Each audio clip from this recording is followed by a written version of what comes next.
Doctor Yunus সরকারের কাছে আমরা এমনটা আশা করিনি। আমরা আশা করেছিলাম যে বাংলাদেশের আমলে একটা পরিবর্তন হবে। ডক্টর জাকির নায়েক তিনি বাংলাদেশে আসার জন্য আমন্ত্রণ জানিয়েছিল। বাংলাদেশের প্রোগ্রাম অর্গানাইজার ছিলেন ইপার্ক ইভেন্টস ম্যানেজমেন্টের পক্ষ থেকে তারা এই সুন্দর কার্যক্রমে তারা হাত দিয়েছিলেন। ইপার্ক ইভেন্টস ম্যানেজমেন্ট তারা অত্যন্ত আশা নিয়ে বাংলাদেশে অল্প কয়েকটা প্রোগ্রাম করানোর জন্য ওনাকে দাওয়াত করেছিলেন।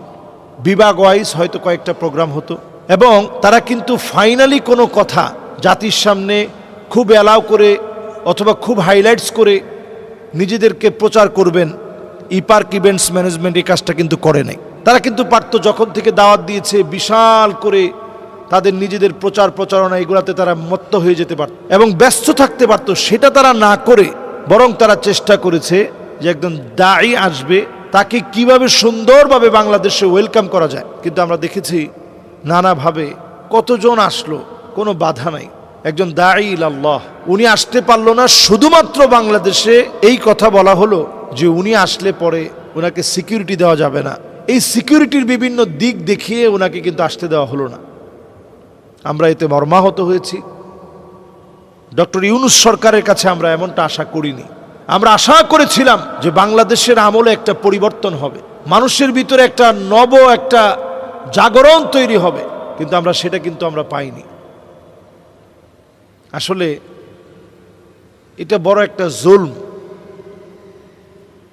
এটা এত বড় একটা জুলম যেখানে নায়ক নায়িকা গায়ক গায়িকা আসলে কোনো বাধা হয় না, যেখানে পর্ন স্টার পর্যন্ত বাংলাদেশে আসে কোনো সমস্যা হয় না, কিন্তু সেখানে বাংলাদেশের ডক্টর জাকির নায়েকের মতো এমন একজন ব্যক্তি যিনি অগণন পৃথিবীর মানুষের কাছে প্রিয় একজন মানুষ, কম্পারেটিভ রিলিজিয়ানের উপরে সবচেয়ে বেশি দক্ষ যিনি, এত চমৎকার কথাগুলো তিনি বলেন যেগুলো আসলে সচরাচর চিন্তা করা যায় না।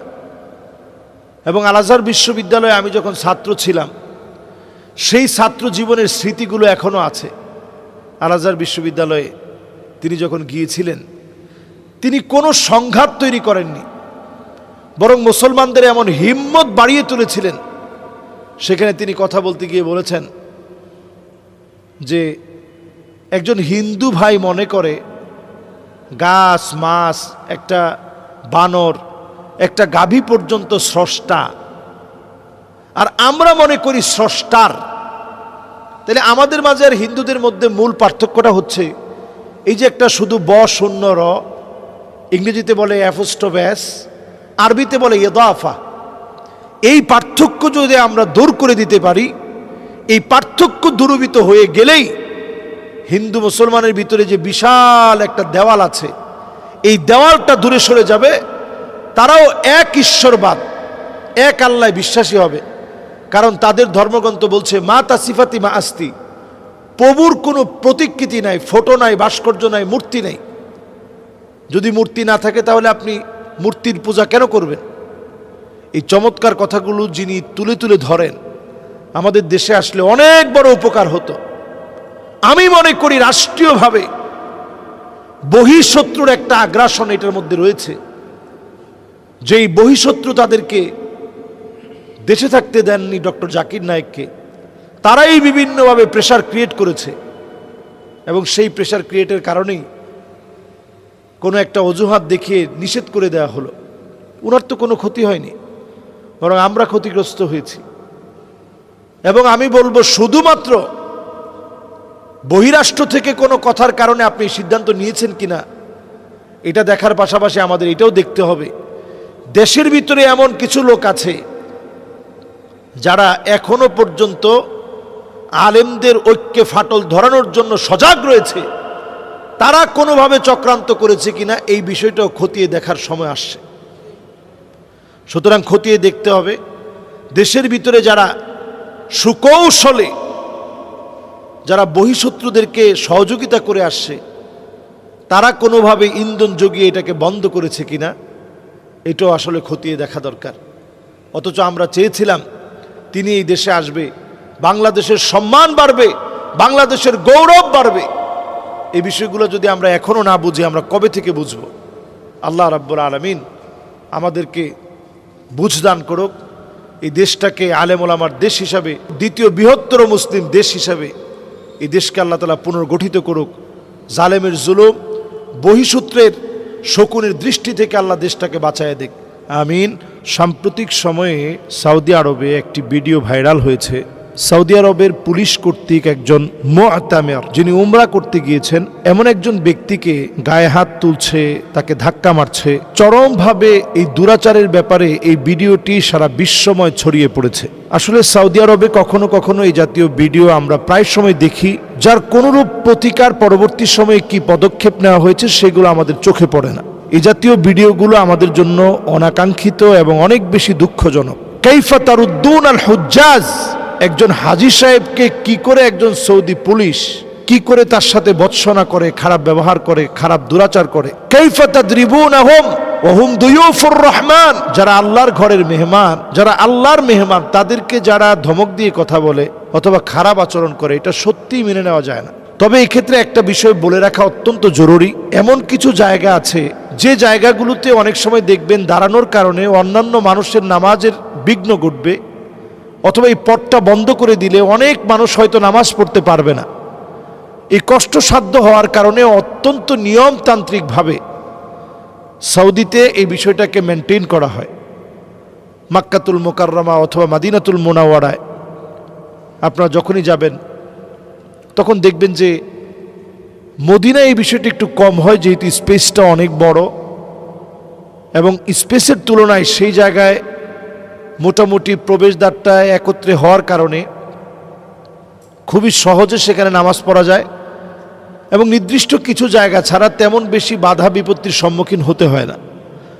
মাক্কাতুল মুকাররমায় প্রবেশদ্বার অনেকগুলো হওয়াতে যখন আপনি বিভিন্ন জায়গা থেকে বিভিন্ন প্রবেশদ্বার দিয়ে যখন প্রবেশ করবেন, নির্দিষ্ট সময়ে নামাজের আগ মুহূর্তে অনেকটা জায়গা বন্ধ করে দেওয়া হয়, যাতে করে এখানে বিশৃঙ্খলা সৃষ্টি না হয় এবং যেন বের হওয়ার পথটা যেন ঠিক থাকে।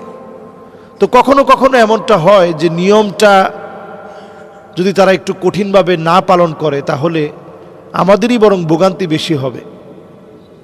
কিন্তু এই ভোগান্তি বেশি হওয়া অথবা না হওয়া, এটার চাইতে বড় বিষয় হচ্ছে আপনি কোনো হাজী সাহেবের গায়ে আপনি আঘাত করতে পারেন না। আপনি তাকে বোঝানোর চেষ্টা করেন, প্রয়োজনে আপনি পিঠে হাত দিয়ে, সেটা যেন কোনো আপত্তিকর ভিডিও না হয়। মানুষ অন্তত আপনাদের কাছ থেকে এটা আশা করে না। নবী সাল্লাল্লাহু আলাইহি সাল্লাম বলেছেন যে কিয়ামতের আগে ওয়াইলুন লিল আরব, আরবের ধ্বংস হওয়ার একটা সময় আসবে। যখন আরব ধ্বংস হয়ে যাবে, আরবের ভিতরে এমন আচরণ প্রকাশ পাবে, নবী আলাইহিস সালাতু ওয়াস সালাম বলছেন যে এমন আচরণ প্রকাশ পাবে, যখন উম্মে সালামা বললেন আমরাও কি ধ্বংস হয়ে যাব, নবীজি বললেন হ্যাঁ, তোমরাও ধ্বংস হয়ে যাবা। ইযা কাসুরাল খাবাস, খারাপই যদি তোমাদের মধ্যে বেড়ে যায়।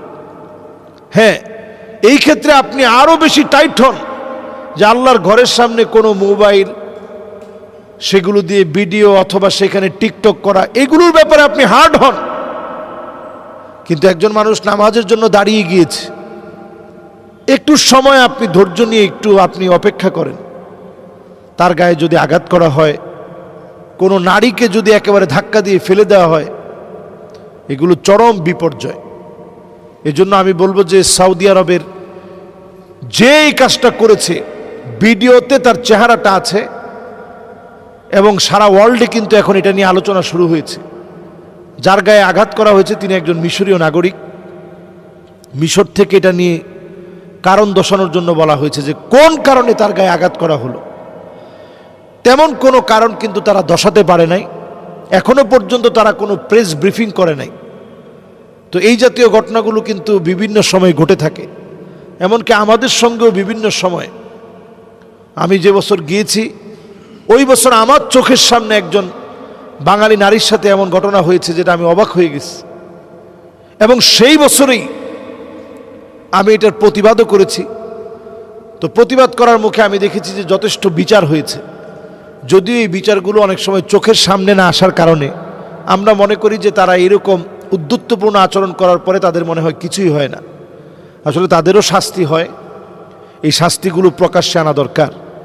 কারণ যারা দুয়ুফুর রহমান, আল্লাহর যারা মেহমান, তাদেরকে আপনি সম্মান করার দ্বারাই তো সৌদি আরব আজকের এই জায়গায় পৌঁছিয়েছে। সৌদি আরবে তেমন কিছুই ছিল না, সৌদি আরবে খাবার ছিল না, কিছুই ছিল না। আল্লাহর ঘর দিয়ে আল্লাহ তাআলা তাদেরকে সম্মানিত করেছেন, শ্রেষ্ঠত্ব দিয়েছেন। এই জন্যই তো আমরা সেখানে ছুটে যাই। কাজে আমরা এই ঘরের অসম্মান হয় এমন কোনো কথা বলবো না। এই ঘরের সাথে সংশ্লিষ্ট ব্যক্তিবর্গ তারাও যেন সজাগ থাকে, এই দৃষ্টি আকর্ষণের জন্য বিষয়টি বলে রাখছি। অনেকে এটা দেখার পরে কষ্ট পাবেন। এরকম একজন ব্যক্তির ব্যবহার দিয়ে সৌদি আরবকে মাপা যায় না, অথবা পুরা মাক্কাতুল মুকাররমাকে মাপা যায় না, মদিনাতুল মুনাওয়ারাকে মাপা যায় না। এই জায়গা আল্লাহর কাছে অত্যন্ত বরকতের জায়গা। এখানে যারা বেয়াদবি করেছে তাদের শাস্তি একেবারে নিশ্চিত। এজন্য আমরা অন্তত এই জায়গায় আদব রক্ষা করার চেষ্টা করি। আল্লাহ আমাদেরকে বোঝার তৌফিক দান করুক।